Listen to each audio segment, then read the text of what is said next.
একটা পুরুষ শাসিত সমাজে, একটা ধর্মীয় রক্ষণশীল সমাজে একজন নারী নেত্রী জানাজায় আজকে লক্ষ লক্ষ পুরুষ উপস্থিত হয়েছে। এই ঘটনাটাকে আমি সাধারণ ঘটনা হিসেবে দেখি না। বেগম খালেদা জিয়া আজকে যারা নারীবাদ নিয়ে কথা বলেন, নারী মুক্তি নিয়ে কথা বলেন, তাদের জন্য আমার কাছে মনে হয় একটা ডিফারেন্ট মেসেজ সেট করে দিয়ে গেছেন, যেটা হয়তো আমরা কনসিয়াসলি বছরের পর বছর এড়িয়ে গেছি, অথবা আমার মিডিয়াতে যেটা আসে নাই। আমাদের মিডিয়াতে নারী মুক্তি, নারীবাদিতা বা এই প্রত্যেকটা জিনিস বলতে পুরুষের মতো হয়ে ওঠাকে বোঝানো হয় কেন যেন, অথবা এমন কিছু করো যেটা সমাজের রীতির বাইরে, ধর্মীয় রীতিকে বুড়ো আঙ্গুল দেখিয়ে, বা যেটা নিয়ম ভাঙার প্রচণ্ড স্পৃহা থেকে তাড়িত। তোমাকে কুল হতে হবে, তোমাকে বোল্ড হতে হবে। কিন্তু আজকে আমার কাছে মনে হয় যে আমরা কি একটা ডিফারেন্ট মেসেজ পাই নাই? খালেদা জিয়া কি এগুলো প্রত্যেকটা করেছেন? না। উনি কি সমাজকে বুড়ো আঙ্গুল দেখিয়ে গিয়েছেন? না। তিনি কি ধর্মীয় রক্ষণশীলতার জায়গা থেকে তিনি আসলে কি করেছেন যে এত মানুষ আজকে যারা এখানে এসছে তারা কেউ বাধ্য ছিল না এখানে আসার জন্য? আজকে কোনো পলিটিক্যালি, অথবা আমি যদি বলি রাষ্ট্রীয়ভাবে নির্দেশিত কোনো প্রোগ্রাম না যে আপনি এখানে যাবেন, এত শত সহস্র পুরুষ আসলে এখানে গেছেন কেন? নারীরাও গেছেন, পুরুষরা গেছেন কেন? বেগম খালেদা জিয়া আসলে আমাদেরকে সত্যিকার অর্থে নারী হিসেবে আসলে কি আমরা ওনার কাছ থেকে স্পেশাল কিছু শিখি, যেটা ট্রেডিশনালি আমাদের মিডিয়া আমাদেরকে নারীবাদিতা বলতে যা বোঝায় তার থেকে আলাদা? সবার আগে যেটা আমি খেয়াল করি সেটা হচ্ছে ব্যক্তিত্ব। আমরা অনেক সময় এডুকেশনের কথা বলি, তার চেয়ে অনেক বেশি ইম্পর্টেন্ট প্রজ্ঞা, যেটা বেগম খালেদা জিয়ার ছিল। অসম্ভব প্রজ্ঞাবান একজন ব্যক্তি, এবং যার ব্যক্তিত্ব এখন যেরকম প্রচুর ছোট ছোট ভিডিওগুলো যখন দেখি, ব্যক্তিত্বের বিভিন্ন দিক যখন সামনে আসছে, বিভিন্ন মানুষের বিভিন্ন এক্সপেরিয়েন্স, আমার কাছে নিজেরও মনে হয় যে এভাবে কখনো ওনাকে চিনিনি। বাংলাদেশের নারী একজন নেত্রী আসবেন আর তার চরিত্রের ব্যবচ্ছেদ হবে না, সেটা সবসময় আসলে আসলে একটা অকল্পনীয় ব্যাপার। বেগম খালেদা জিয়া যেটা সহ্য করেছেন, এত জঘন্যভাবে তার চরিত্রের ব্যবচ্ছেদ করা হয়েছে। আমরা যারা 90-এর দশকে বড় হয়েছি, আমাদের ছোটবেলার গল্পগুলোতে আমরা সেই সময় থেকে শুনে শুনে আসছি, যার কতটুকুন সত্যি আমরা আসলে জানিও না। কিন্তু বেগম খালেদা জিয়াকে আমি এখন পর্যন্ত আমি তেমন কোনো ক্লিপে দেখিনি যে তিনি উল্টো কারো চরিত্র নিয়ে বাজে কথা বলছেন, অথবা তিনি তাকে ডিফেন্ড করতে ব্যস্ত। একটা মানুষ যখন জেনে যায় আমি কেমন, তখন আসলে তার নিজেকে ডিফেন্ড করাটা অপ্রয়োজনীয়। এই মানুষটা আসলে এগুলো কোথা থেকে শিখেছেন আল্লাহ ভালো বলতে পারবেন। এত অল্প বয়সে বিয়ে হয়েছেন, শহীদ জিয়ার সাথে তার সংসারই বা কতদিনের, তারপরেও তার রাজনীতিতে আসা, সন্তান থেকে বিচ্ছেদ, নিজের শারীরিক এত অসুস্থতা, এত ধরনের মিথ্যে মামলা, এত ধরনের টিকে যাওয়া, আসলে কত কিছু একটা মানুষের কাছ থেকে শেখার আছে। আমাদের পলিটিক্যাল ডিফারেন্স থাকবেই, আমরা প্রত্যেকে একই মতাদর্শের মানুষ হতে না পারি, কিন্তু একটা মানুষ কেমন, বা একটা মানুষ ভিন্ন মতেরও যদি হয়, তার থেকে কি শেখার কিছু নাই? প্রত্যেকটা মানুষ আমাদের জন্য এক একটা শিক্ষা। আমার বেগম খালেদা জিয়ার চরিত্রের এই যে স্থিরতার ব্যাপারটা আছে, এবং যে অসম্ভব ডিগনিটি এবং গ্রেস তিনি লালন করেন, আমার কাছে মনে হয় যে, এবং তার ফ্যাশন স্টেটমেন্ট যদি আমি বলি, এটাকে এক একজন এক একভাবে দেখবেন, আমি যেটাকে দেখি যে ভীষণ পলিশডভাবে সবসময় সামনে আসা।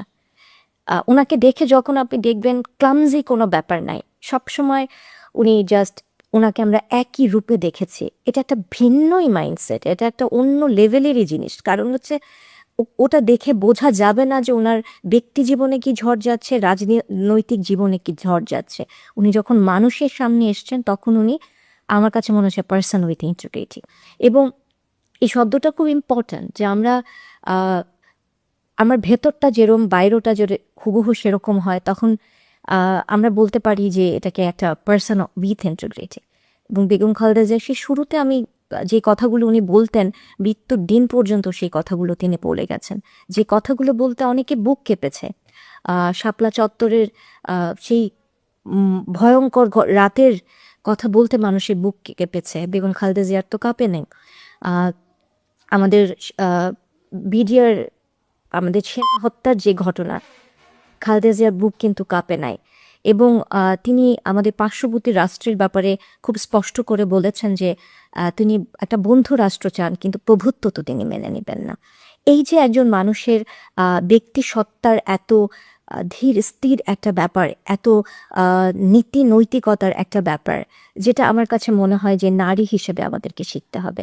আমাদের নারী হিসেবে যদি আমরা আমাদেরকে মুক্ত মনে করতে চাই, সমাজ সবসময় আমাকে কি বলে যাচ্ছে সেটা দিয়ে আমি সেই ক্রিটিসিজমে যদি আমরা 10 পা পিছিয়ে যাই, তখন কখনো আসলে একটা সমাজের পরিবর্তন আনা সম্ভব না।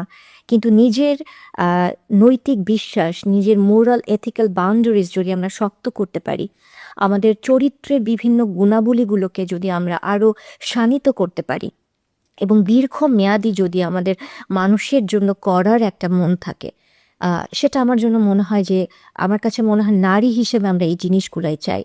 আমাদের পেছনে সবসময় কেউ মশাল উঁচু করে থাকবে, জিনিসটা প্রয়োজন নয়।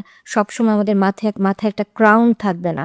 আমরা যেই জায়গাটাতে আছি, আমরা প্রত্যেকের এক একটা জীবনে আমাদের এক এক ধরনের ট্রায়ালস আছে। সেই জায়গাটাতে আমরা আমাদের ব্যক্তিত্ব গড়ে তোলার মাধ্যমে অনেক ডিফারেন্স আসলে আনতে পারি। আমরা যে মনে করি পুরুষ শাসিত সমাজে পুরুষ নারীকে কখনো সম্মান দেবে না, সম্মানের মতো করে আসলে চেয়ে নিতে হবে। আমরা অনেক সময় অনেক নারীরা সেই সম্মানটা সেইভাবে চেয়ে নিতে পারি না। আমি এই কথাটা যখন বলছি, আমি অবশ্যই নারীর প্রতি ঘটে যাওয়া কোনো সহিংসতাকে ছোট করছি না। সেটা একদম পুরোই ভিন্ন আরেকটি আলোচনা। কিন্তু যে বহু নারী আমাদের এই সমাজে এসেছেন, যাদেরকে পুরুষও সম্মান দিতে বাধ্য হয়েছে তাদের চরিত্রের জন্য, তাদের ব্যক্তিত্বের জন্য, তাদের নীতির জন্য, আমরা আমাদের 16 বছরের মেয়েদেরকে এটাই শেখাতে চাই। আমরা আমাদের 20 বছরের মেয়েদেরকে এটাই শেখাতে চাই। আমরা চামড়া সর্বস্ব, দেহ সর্বস্ব, গ্ল্যামারাস কোনো নারীবাদিত্ব চাই না, যে নারীবাদিত্ব আমাকে শুধু পুরুষের মতো হতে শেখায়। আমরা সেই নারীবাদী ব্যাপারটাকে সেলিব্রেট করতে চাই, যেটা বেগম খালেদা জিয়ার মতো মানুষেরা স্ট্যাবলিশড করে গেছেন তাদের জীবন দিয়ে। এবং তাদের দিকে তাকালে আমরা বুঝতে পারি প্রকৃত নারী মুক্তি আসলে এটাই। এটা এমন একটা শক্তি যেটা আমরা চোখের সামনে দেখছি। সব ধরনের মানে দল বলেন, মত বলেন, ধর্ম বলেন, সব কিছুর প্রাচীর একদম দুমড়ে মুচড়ে ভেঙে দিয়ে একটা শীতলতার জায়গায় সবাইকে নিয়ে আসে। আজকের এই দিনে আমি দোয়া করি আল্লাহ তাকে জান্নাতবাসী করুন। আমাদের পলিটিক্যাল ডিফারেন্স থাকতেই পারে, কিন্তু ডেফিনেটলি একটা মানুষ যিনি বাংলাদেশের জন্য করে গেছেন, এবং সামনে যত মানুষ আসবেন বাংলাদেশের জন্য যারা করবেন, তাদের পলিটিক্যাল পরিচয় আমাদের জন্য জরুরি না। সাধারণ মানুষ যুগে যুগে তাদের জানা যায় ঠিক এভাবেই ঢল নামাবে, এবং সেটাই হবার কথা। দেশের বাইরে আমার কোনো ঠিকানা নেই, এটাই হলো আমার ঠিকানা। এই দেশ, এই দেশের মাটি, মানুষই আমার সবকিছু।